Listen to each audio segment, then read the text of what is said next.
ಒತ್ತಡ ನಿರ್ವಹಿಸುವುದು ಹೇಗೆ ಅನ್ನುವುದರ ಬಗ್ಗೆ ಚರ್ಚಿಸಿದ್ದೇವೆ. ಈಗ ಈ ದಿನ ನಾವು ಏಕಾಗ್ರತೆಯನ್ನು ಹೆಚ್ಚಿಸುವುದು ಹೇಗೆ, ನಮ್ಮ ಅಧ್ಯಯನ ಮತ್ತು ವಿದ್ಯಾಭ್ಯಾಸದಲ್ಲಿ ಹೆಚ್ಚಿನ ಅಂಕಗಳನ್ನು ಗಳಿಸುವುದಕ್ಕಾಗಿ ವಿಷಯಗಳನ್ನು ಪರಿಪೂರ್ಣವಾಗಿ ತಿಳಿದುಕೊಳ್ಳಲು ಮತ್ತು ನಮ್ಮ ಜ್ಞಾನವನ್ನು ವೃದ್ಧಿಸಿಕೊಳ್ಳಲು ಏಕಾಗ್ರತೆ ಸಾಧಿಸುವುದು ಅತ್ಯಂತ ಅವಶ್ಯಕವಾಗಿದೆ. ಮನಸ್ಸಿನ ಏಕಾಗ್ರತೆಯ ಕೊರತೆ ಸರ್ವರೂ ಎದುರಿಸುವ ಸಾಮಾನ್ಯ ಮಾನಸಿಕ ಸಮಸ್ಯೆಯಾಗಿದೆ. ಸಾಮಾನ್ಯವಾಗಿ ವಿದ್ಯಾರ್ಥಿಗಳು ಏಕಾಗ್ರತೆಯ ಕೊರತೆಯಿಂದಾಗಿ ದುರ್ಬಲ ಸ್ಮರಣೆ, ವಿಷಯದ ಅರ್ಥವಿಹೀನತೆ ಹಾಗೂ ಪರೀಕ್ಷೆಯಲ್ಲಿ ವಿಫಲತೆಯಂತಹ ವಿವಿಧ ದುಷ್ಪರಿಣಾಮಗಳಿಂದ ಪೀಡಿತರಾಗುತ್ತಿದ್ದಾರೆ. ಸ್ವಾಮಿ ವಿವೇಕಾನಂದರು ಏಕಾಗ್ರತೆಯ ಬಗ್ಗೆ ಹೀಗೆ ಹೇಳಿದ್ದಾರೆ: ಏಕಾಗ್ರತೆಯು ಎಲ್ಲ ಜ್ಞಾನದ ಸರ್ವಸ್ವವಾಗಿದೆ. ಅದಿಲ್ಲದೆ ಏನನ್ನೂ ಮಾಡಲಾಗುವುದಿಲ್ಲ. ಸಾಮಾನ್ಯ ಮಾನವ ಜೀವಿಯ 90% ಆಲೋಚನಾ ಶಕ್ತಿಯು ವ್ಯರ್ಥವಾಗುತ್ತಿದೆ. ಆದುದರಿಂದ ಅವನು ನಿರಂತರವಾಗಿ ತಪ್ಪುಗಳನ್ನು ಎಸಗುತ್ತಿದ್ದಾನೆ.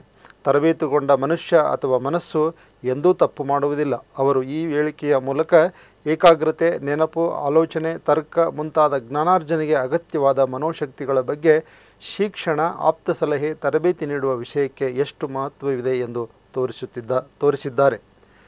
ಸೆನೆಕಾ ಎಂಬ ತತ್ವಜ್ಞಾನಿಯು ಮನಸ್ಸು ಆನೆಯ ಕಿವಿಗಳಿಗಿಂತ ಚಂಚಲ, ಅರಳಿ ಮರದ ಎಲೆಗಳಿಗಿಂತ ಮೃದು ಮತ್ತು ಮಿಂಚಿನ ಸೆಳೆತಕ್ಕಿಂತ ವೇಗವಾಗಿದೆ ಎಂದು ಹೇಳಿದ್ದಾರೆ. ಇಂತಹ ಒಂದು ಮನಸ್ಸು ತುಂಬ ಚಂಚಲವಾಗಿದೆ. ಹೀಗಾಗಿ ನಾವು ಏಕಾಗ್ರತೆಯನ್ನು ಸಾಧಿಸಲು ತುಂಬ ಕಷ್ಟವಾಗ್ತದೆ. ಏಕಾಗ್ರತೆಯ ಪ್ರಕಾರಗಳು: ಐಚ್ಛಿಕ ಏಕಾಗ್ರತೆ, ಅನೈಚ್ಛಿಕ ಏಕಾಗ್ರತೆ ಮತ್ತು ರೂಢಿಗತ ಏಕಾಗ್ರತೆ ಅನ್ನುವಂತಹ 3 ಒಂದು ಪ್ರಕಾರಗಳನ್ನು ನಾವು ಇದರಲ್ಲಿ ಕಾಣ್ತೇವೆ. ಏಕಾಗ್ರತೆಯು ಮಾನವನನ್ನು ತನ್ನ ಪ್ರಜ್ಞೆಯನ್ನು ಆಯ್ದುಕೊಂಡ ಪ್ರಚೋದನೆಯ ಮೇಲೆ ಕೇಂದ್ರೀಕರಿಸುವುದರಿಂದ ಉಂಟಾಗುವಂತಹ ಒಂದು ಮನೋಸ್ಥಿತಿಯಾಗಿದೆ. ಈ ಸ್ಥಿತಿಯನ್ನು ಸಾಧಿಸಲು ಹಲವಾರು ಅಡ್ಡಿ ಆತಂಕಗಳಿವೆ. ಆದರೆ ಉನ್ನತ ಸಾಧನೆ, ಅತ್ಯುತ್ತಮ ಕೆಲಸ ಮತ್ತು ಕಲಿಕೆಗೆ ಏಕಾಗ್ರತೆಯ ಕೊರತೆಯು ಬಹುಮುಖ್ಯವಾದಂತಹ ಅಡ್ಡಿಯಾಗಿದೆ. ಈ ಅಡ್ಡಿಯನ್ನು ನಿವಾರಿಸಿಕೊಳ್ಳಬೇಕಾಗಿದೆ. ಮಾನವನ ಅರಿವಿನ ಮೇಲೆ ವಿವಿಧ ಪ್ರಚೋದನೆಗಳು, ಪಾನೀಯಗಳು, ಆಹಾರ ಸೇವನೆ, ಸಿನಿಮಾ, ನಟನಟಿಯರು, ಕ್ರೀಡಾಪಟುಗಳು, ಸುಖ ಸಾಧನಗಳು, ಆಸೆ ಆಕಾಂಕ್ಷೆಗಳು ಹಾಗೂ ಅಗತ್ಯಗಳು ನಮ್ಮ ಏಕಾಗ್ರತೆಯ ಮೇಲೆ ದಾಳಿ ಮಾಡುತ್ತವೆ. ನಾವು ಏಕಾಗ್ರತೆಯನ್ನು ಸಾಧಿಸಿ ಉತ್ತಮವಾದಂತಹ ಅಧ್ಯಯನವನ್ನು ಮಾಡಲಿಕ್ಕೆ ನಾವು ಅನೇಕ ಕಾರ್ಯಗಳನ್ನು ಮಾಡಬೇಕಾಗ್ತದೆ. ನಾವು ಅನೇಕ ಚಟುವಟಿಕೆಗಳನ್ನು ಮಾಡಬೇಕಾಗ್ತದೆ. ಏಕಾಗ್ರತೆಯ ಪ್ರಕಾರಗಳಲ್ಲಿ 3 ಪ್ರಕಾರಗಳು: ಐಚ್ಛಿಕ, ಅನೈಚ್ಛಿಕ ಮತ್ತು ರೂಢಿಗತ. ಐಚ್ಛಿಕ ಏಕಾಗ್ರತೆ ಎಂದರೇನು? ತಾನು ಅರ್ಥ ಮಾಡಿಕೊಳ್ಳಬೇಕಾದ ವಿಷಯದ ಮೇಲೆ ಪ್ರಜ್ಞಾಪೂರ್ವಕವಾಗಿ ಅಥವಾ ಒತ್ತಾಯದಿಂದ ಗಮನವನ್ನು ಕೇಂದ್ರೀಕರಿಸಿ ಓದುವುದು, ಬರೆಯುವುದು, ಲೆಕ್ಕ ಮಾಡುವುದು, ಶಿಕ್ಷಕರು ಹೇಳುವ ಪಾಠವನ್ನು ವಿವೇಕದಿಂದ ಕೇಳುವುದು, ವಾಹನವನ್ನು ವೇಗವಾಗಿ ಓಡಿಸುವಾಗ ರಸ್ತೆಯ ಮೇಲೆ ಗಮನವನ್ನು ಕೇಂದ್ರೀಕರಿಸುವುದು, ರಸ್ತೆಯಲ್ಲಿ ಬರುವಂತಹ ಜನ ಮತ್ತಿತರ ವಾಹನಗಳನ್ನು ಗಮನಿಸುತ್ತಾ ಯಾರಿಗೂ ಹಾಯದೆ ಮುಂದೆ ಹೋಗುವಾಗ ನೀಡುವ ಏಕಾಗ್ರತೆಯು ಸ್ವಯಂ ಇಚ್ಛೆಯಿಂದ ನೀಡುವ ಏಕಾಗ್ರತೆಯಾಗಿದೆ. ಇದನ್ನು ಐಚ್ಛಿಕ ಏಕಾಗ್ರತೆ ಎನ್ನುತ್ತಾರೆ. ಇದು ಕಲಿಕೆ, ತರಬೇತಿ, ವಿವೇಚನೆ, ವಿವೇಕ, ಪ್ರೇರಣೆ ಮತ್ತು ಇಚ್ಛಾಶಕ್ತಿಯಿಂದ ಇದು ಬೆಳೆಯುತ್ತದೆ. ವಿದ್ಯಾರ್ಥಿಯು ಸಬಲಗೊಳಿಸಬೇಕಾದ ಹಾಗೂ ಅವಲಂಬಿಸಬೇಕಾದ ಏಕಾಗ್ರತೆ ಎಂದರೆ ಇದೇ ಆಗಿದೆ. ಹೀಗೆ ಮನಸ್ಸು ಒಂದೇ ವಿಷಯದಲ್ಲಿ ಕೇಂದ್ರೀಕರಿಸಲು ಯತ್ನಿಸುವಾಗ ಅದನ್ನು ತಮ್ಮೆಡೆಗೆ ಸೆಳೆಯಲು ಕೆಲವು ಪ್ರಚೋದನೆ, ಪ್ರೇರಣೆಗಳು ಸದಾ ಯತ್ನಿಸುತ್ತಲೇ ಇರುತ್ತವೆ. ಇವುಗಳನ್ನು ಹೊರದೂಡಿ ಆಯ್ದ ಪ್ರಚೋದನೆಯ ಮೇಲೆ ಗಮನವನ್ನು ಕೇಂದ್ರೀಕರಿಸುವುದೇ ಐಚ್ಛಿಕ ಏಕಾಗ್ರತೆ ಎನಿಸಿಕೊಳ್ಳುತ್ತದೆ. ಇನ್ನು ಅನೈಚ್ಛಿಕ ಏಕಾಗ್ರತೆ ಎಂದರೇನು? ವ್ಯಕ್ತಿಗೆ ತಕ್ಷಣ ಸುಖ ನೀಡುವ ಸಾಮರ್ಥ್ಯವನ್ನು ಹೊಂದಿರುವ ಪ್ರಬಲ ಪ್ರಚೋದನೆಯು ವ್ಯಕ್ತಿಯ ಗಮನವನ್ನು ತನ್ನೆಡೆಗೆ ಸೆಳೆದುಕೊಳ್ಳುತ್ತದೆ. ಅವನ ಪ್ರಜ್ಞಾಪೂರ್ವಕ ಬಯಕೆ, ವಿವೇಚನೆಗಳನ್ನು ದುರ್ಬಲಗೊಳಿಸುತ್ತದೆ. ಉದಾಹರಣೆಗೆ ಹೇಳುವುದಾದರೆ, ವಿದ್ಯಾರ್ಥಿಯು ಒಂದು ಪಾಠವನ್ನು ಅರ್ಥ ಮಾಡಿಕೊಂಡು ಓದಿ ನೆನಪಿಟ್ಟುಕೊಳ್ಳಬೇಕೆಂದು ಪ್ರಯತ್ನಿಸುತ್ತಿರುವಾಗ ಅವನಿಗೆ ಪಕ್ಕದ ರೂಮಿನಿಂದ ಅಥವಾ ಬೇರೆಡೆಯಿಂದ ಬರುವಂತಹ ರೇಡಿಯೋ ಶಬ್ದ ಅಥವಾ ಟಿವಿಯ ಶಬ್ದ ಅಥವಾ ಕುಟುಂಬ ಸದಸ್ಯರು ಮಾತನಾಡುವಂತಹ ಶಬ್ದ, ಅದು ಅವನಿಗೆ ಅಥವಾ ಟಿವಿಯಲ್ಲಿ ಬಿತ್ತರವಾಗ್ತಿರ್ತಕ್ಕಂತಹ ಒಂದು ವರ್ಣಮಯವಾದಂತಹ ಚಿತ್ರಗಳು ಮತ್ತು ಶಬ್ದ ಅವನ ಓದಿಗೆ ಭಂಗವನ್ನು ಉಂಟು ಮಾಡುತ್ತವೆ ಮತ್ತು ಅವನ ಗಮನವನ್ನು ತಮ್ಮ ಕಡೆ ಸೆಳೆಯುತ್ತವೆ. ಇದು ಅನೈಚ್ಛಿಕವಾದಂತಹ ಏಕಾಗ್ರತೆ. ಅವನು ಇಚ್ಛಿಸಿರುವುದಿಲ್ಲ, ಆದರೆ ಅವನಿಗೆ ತೊಂದರೆಯನ್ನು ಉಂಟು ಮಾಡಿ ಅವನ ಒಂದು ಏಕಾಗ್ರತೆಯನ್ನು ಆ ಕಡೆ ಸೆಳೆಯುವಂತಹ ಪ್ರಯತ್ನವನ್ನು ಮಾಡ್ತವೆ. ಆದರೆ ಆ ರೀತಿಯ ಅನೈಚ್ಛಿಕವಾದಂತಹ ಏಕಾಗ್ರತೆಗಳು ಅವನಿಗೆ ಬಹಳ ಸರಳವಾಗಿ ಮತ್ತು ಸಂತೋಷಕರವನ್ನು ನೀಡುವಂಥವುದಾಗಿರುತ್ತವೆ. ರೇಡಿಯೋದಲ್ಲಿ ಬರುವಂತಹ ಸುಮಧುರವಾದಂತಹ ಹಾಡುಗಳು, ಟಿ ವಿಯಲ್ಲಿ ಬರುವಂತಹ ಭಾಳ ಅತ್ಯಂತ ಸುಂದರವಾದಂತಹ ಮನಮೋಹಕವಾದಂತಹ ದೃಶ್ಯಗಳು ಮತ್ತು ಸಂಗೀತ ಭಾಳ ಇಂಪಾಗಿ ಅವನಿಗೆ ಕೇಳಿಸುವುದರಿಂದ ಅವು ಕಿರಿಕಿರಿಯನ್ನು ಉಂಟು ಮಾಡ್ತವೆ ಅಥವಾ ಅವನ ಗಮನವನ್ನು ಬೇರೆಡೆ ಸೆಳೆಯುತ್ತವೆ. ಇದು ಅನೈಚ್ಛಿಕವಾದಂತಹ ಏಕಾಗ್ರತೆ. ಈ ರೀತಿಯ ಒಂದು ಡಿಸ್ಟರ್ಬೆನ್ಸ್ ಅಥವಾ ಅದು ಅವನಿಗೆ ಸರಳವೂ ಮತ್ತು ಸಂತೋಷಕರವೂ ಆಗಿರುವುದರಿಂದ ತಾನು ಓದಬೇಕಾದಂತಹ ಪುಸ್ತಕವನ್ನು ಪಕ್ಕಕ್ಕಿಟ್ಟು ಅದನ್ನು ಅವನು ವೀಕ್ಷಿಸುತ್ತಾ ಕೂಡುತ್ತಾನೆ. ಹೀಗಾಗಿ ಈ ರೀತಿಯ ಒಂದು ಏಕಾಗ್ರತೆ ಭಾಳ ದೀರ್ಘಾವಧಿಯವರೆಗೆ ಇದ್ದರೆ ಇದು ವಿದ್ಯಾರ್ಥಿಗಳಿಗೆ ಅಧ್ಯಯನದ ದೃಷ್ಟಿಯಿಂದ ತುಂಬ ಅಪಾಯಕಾರಿ. ಓದು, ಬರಹ, ಚಿತ್ರಕಲೆ, ಲೆಕ್ಕ ಮಾಡುವ ಕ್ರಿಯೆಗಳು ವಿದ್ಯಾರ್ಥಿಗೆ ಸಂತೋಷ ನೀಡಿದಾಗ ಮಾತ್ರ ಆ ಅನೈಚ್ಛಿಕ ಏಕಾಗ್ರತೆಯನ್ನು ತಡೆಗಟ್ಟಿ ಅವನು ಐಚ್ಛಿಕ ಏಕಾಗ್ರತೆಯನ್ನು ಸಾಧಿಸಲು ಸಾಧ್ಯವಾಗ್ತದೆ. ಅಂತಹ ಪ್ರಯತ್ನವನ್ನು ವಿದ್ಯಾರ್ಥಿಗಳು ಮಾಡಬೇಕು. ಮೂರನೆಯದು ರೂಢಿಗತ ಏಕಾಗ್ರತೆ. ರೂಢಿಗತ ಏಕಾಗ್ರತೆ ಅಂದರೆ ಒಂದು ಪ್ರಚೋದನೆಯನ್ನು ಪದೇ ಪದೇ ಅನುಭವಿಸುವುದರಿಂದ ಅದಕ್ಕೆ ನೀಡುವ ಏಕಾಗ್ರತೆ ಸ್ವಯಂಚಾಲಿತವಾಗುತ್ತದೆ. ಇದೇ ರೂಢಿಗತ ಏಕಾಗ್ರತೆ. ಉದಾಹರಣೆಗೆ ಹೇಳುವುದಾದರೆ, ಸ್ನೇಹಿತನಲ್ಲಿ ಒಳ್ಳೆಯದನ್ನು, ಶತ್ರುವಿನಲ್ಲಿ ಕೆಡುಕನ್ನು ನೋಡುವುದು ರೂಢಿಗತ ಏಕಾಗ್ರತೆ. ಸ್ನೇಹಿತರು ಯಾವತ್ತೂ ಮೋಸ ಮಾಡೋದಿಲ್ಲ ಅಂಥೇಳಿ ಅವನ ಒಂದು ಬಗ್ಗೆ ಒಳ್ಳೆಯದನ್ನು ಮತ್ತು ಶತ್ರು ಯಾವಾಗಲೂ ನಾನು ಕೆಟ್ಟದ್ದು ಮಾಡ್ತಾನೆ ಅನ್ನುವಂತಹ ಒಂದು ರೂಢಿಗತವಾದಂತಹ ಅಭಿಪ್ರಾಯ ಮತ್ತು ಏಕಾಗ್ರತೆಯನ್ನು ತಾಯಿ ತನ್ನ ಮಕ್ಕಳಿಂದ ಎಷ್ಟೇ ಕ್ಷೀಣವಾದಂತಹ ಪ್ರತಿಕ್ರಿಯೆ ಬಂದರೂ ಸಹ ತಾಯಿ ಏಕಾಗ್ರತೆಯಿಂದ ಅದನ್ನು ಗ್ರಹಿಸಬಲ್ಲಳು. ಒಂದು ಮನೆಯಲ್ಲಿ ಏನೋ ಸಭೆ ಸಮಾರಂಭ ನಡೆದಿದ್ದರೆ ಮಗುವನ್ನು ಎಲ್ಲೋ ಒಂದು ಕೋಣೆಯಲ್ಲಿ ಮಲಗಿಸಿದರೆ ಅಷ್ಟು ಗದ್ದಲದ ವಾತಾವರಣದಲ್ಲಿಯೂ ಸಹ ಆ ತಾಯಿಗೆ ಮಗುವಿನ ಅಳು ಕೇಳಿಸುತ್ತದೆ. ಅದು ತಾಯಿಯ ಏಕಾಗ್ರತೆ, ರೂಢಿಗತವಾದಂಥ ಏಕಾಗ್ರತೆ. ಅಲ್ಲಿ 4-5 ಜನ ಮಕ್ಕಳಿದ್ದರೂ ಸಹ, ಎಲ್ಲ ಎಳೆಯ ಮಕ್ಕಳಿದ್ದರೂ ಸಹ ತನ್ನ ಮಗುವಿನ ಧ್ವನಿಯನ್ನು ಆ ತಾಯಿ ಗುರುತಿಸಬಲ್ಲಳು.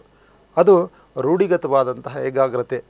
ಹಾಗೆಯೇ ಮನಸ್ಸಿನ ಒಂದು ಅಂಶವು, ಆ ಮಗುವಿನ ಅಳು ಆ ತಾಯಿಗೆ ಕೇಳಿಸುತ್ತದೆ, ತಲುಪುತ್ತದೆ. ಆದರೆ ಸಮೀಪದಲ್ಲೇ ಇರತಕ್ಕಂತಹ ಗಂಡನ ಕರೆ ಆಕೆಗೆ ಕೇಳಿಸದಿರಬಹುದು, ಅಥವಾ ಇನ್ಯಾರೋ ಆಕೆಯನ್ನು ಹೆಸರಿಡಿದು ಕರೆದರೂ ಕೇಳಿಸದಿರಬಹುದು. ಆದರೆ ಇನ್ನೊಂದು ಕೋಣೆಯಲ್ಲಿ ಮಲಗಿಸಿರುವ ಮಗುವಿನ ಅತ್ಯಂತ ಕ್ಷೀಣವಾದಂತಹ ಅಳುವು ಸಹ ಆಕೆಯ ಏಕಾಗ್ರತೆಯನ್ನು ಮುಟ್ಟಬಲ್ಲದು ಮತ್ತು ಆಕೆ ಅದನ್ನು ಗಮನಿಸಬಲ್ಲಳು. ಇದು ರೂಢಿಗತ ಏಕಾಗ್ರತೆ ಅನಿಸಿಕೊಳ್ಳುತ್ತದೆ. ಈ ರೀತಿಯ ಅವಧಾನವನ್ನು ವಿದ್ಯಾರ್ಥಿಯು ಬೆಳೆಸಿಕೊಳ್ಳಬೇಕಾದರೆ ಹೇಗೆ ಆ ತಾಯಿ ತನ್ನ ಮಗುವಿನ ಅಳುವನ್ನು, ಕ್ಷೀಣವಾದಂತಹ ದನಿ ಇದ್ದರೂ ಏಕಾಗ್ರತೆಯನ್ನು ಕೊಡಬಲ್ಲಳೋ, ಹಾಗೆಯೇ ಒಬ್ಬ ವಿದ್ಯಾರ್ಥಿಯು ತನ್ನ ಶಿಕ್ಷಕ ಬೋಧಿಸುವಂತಹ ಪಾಠವನ್ನು, ಅದು ಎಷ್ಟೇ ಕ್ಲಾಸ್ ರೂಮ್ನಲ್ಲಿ ಎಷ್ಟೇ ಸಂಖ್ಯೆಯ ವಿದ್ಯಾರ್ಥಿಗಳಿರಲಿ, ಅವನು ಕೊನೆಗೆ ಕೂತಿದ್ದರೂ ಸಹ ಅವನಿಗೆ ಆ ವಿಷಯದ ಬಗ್ಗೆ ಆಸಕ್ತಿ ಇದ್ದರೆ ಶಿಕ್ಷಕ ಹೇಳುವಂತಹ ಪಾಠವನ್ನು ಅವನು ಏಕಾಗ್ರತೆಯಿಂದ ಅವನು ಕೇಳಿಸಿಕೊಳ್ಳಲು ಸಾಧ್ಯವಾಗ್ತದೆ. ಆ ರೀತಿಯ ಒಂದು ಅವಧಾನವನ್ನು ವಿದ್ಯಾರ್ಥಿಯು ಬೆಳೆಸಿಕೊಳ್ಳಬೇಕು.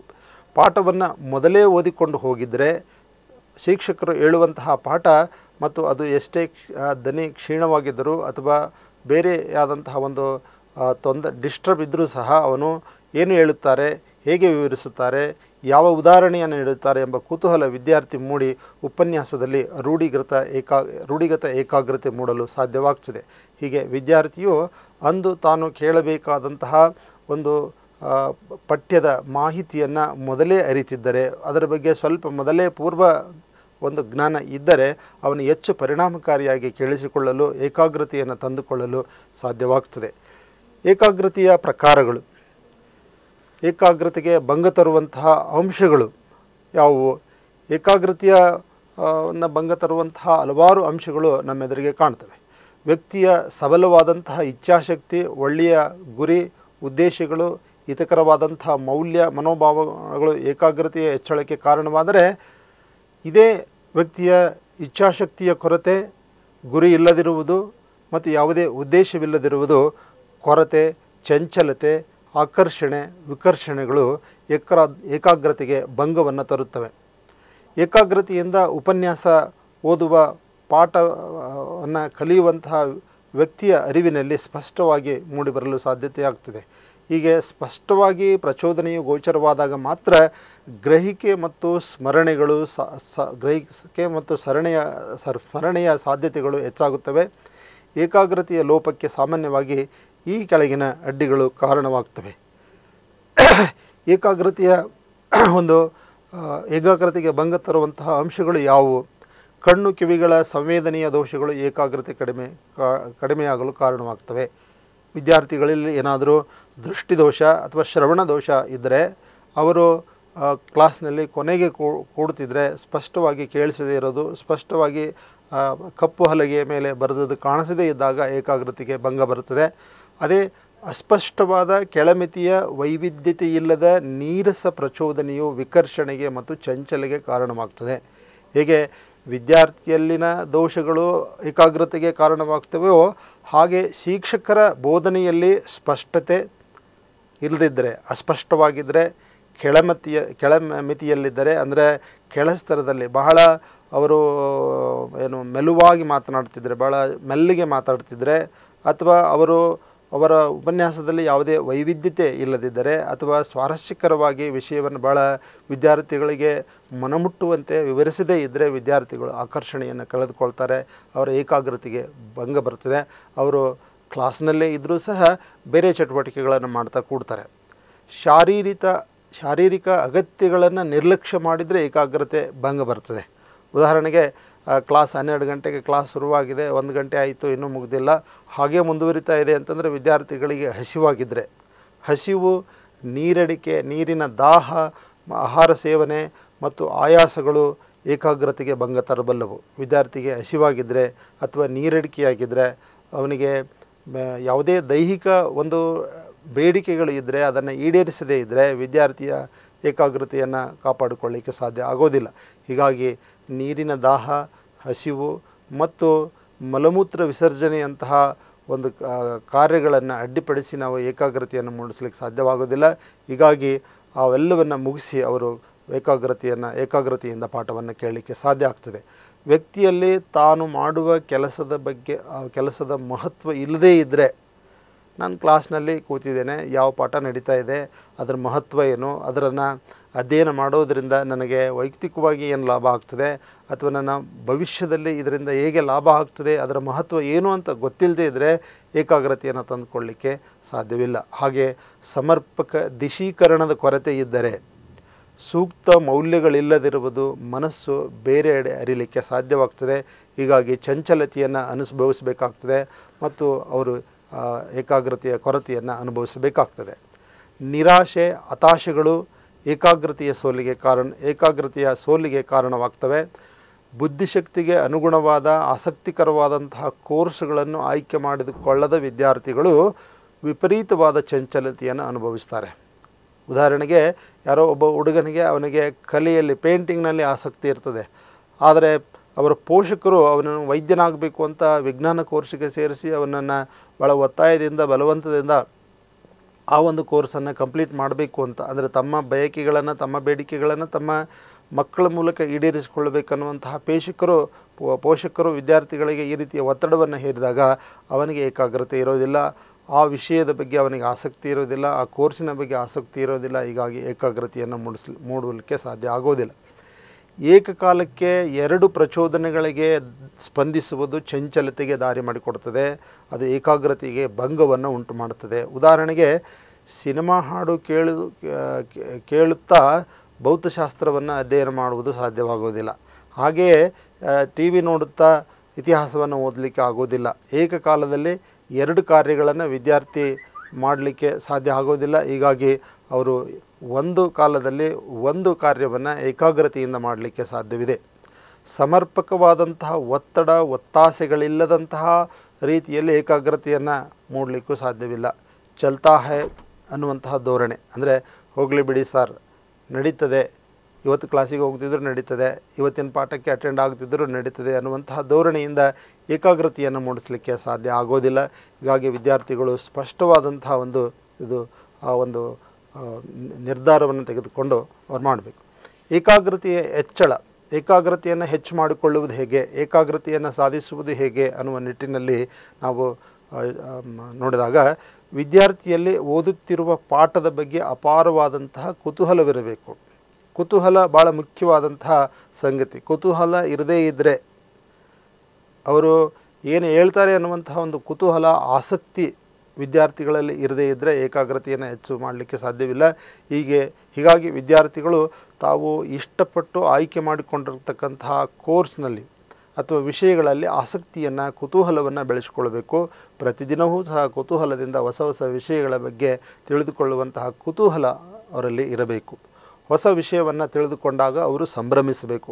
ಇದು ಹೊಸದು, ನನಗೆ ಗೊತ್ತಿರಲಿಲ್ಲ, ಹೀಗುಂಟು ಅಂತ ತಿಳ್ಕೊಳ್ಳುವಂಥದ್ದು ಮಾಡಬೇಕು. ಹಾಗೆ ಓದುವಾಗ ನಾನು ಅತ್ಯಂತ ಮಹತ್ವದ ಕೆಲಸವನ್ನು ಮಾಡುತ್ತಿದ್ದೇನೆ, ತರಗತಿಯಲ್ಲಿ ಕೂತಾಗ ನಾನು ಅತ್ಯಂತ ಮಹತ್ವವಾದಂತಹ ವಿಷಯಗಳನ್ನು ತಿಳಿದುಕೊಳ್ಳುತ್ತಿದ್ದೇನೆ ಅನ್ನುವಂತಹ ಭಾವನೆ ವಿದ್ಯಾರ್ಥಿಗಳಲ್ಲಿ ಇರಬೇಕು.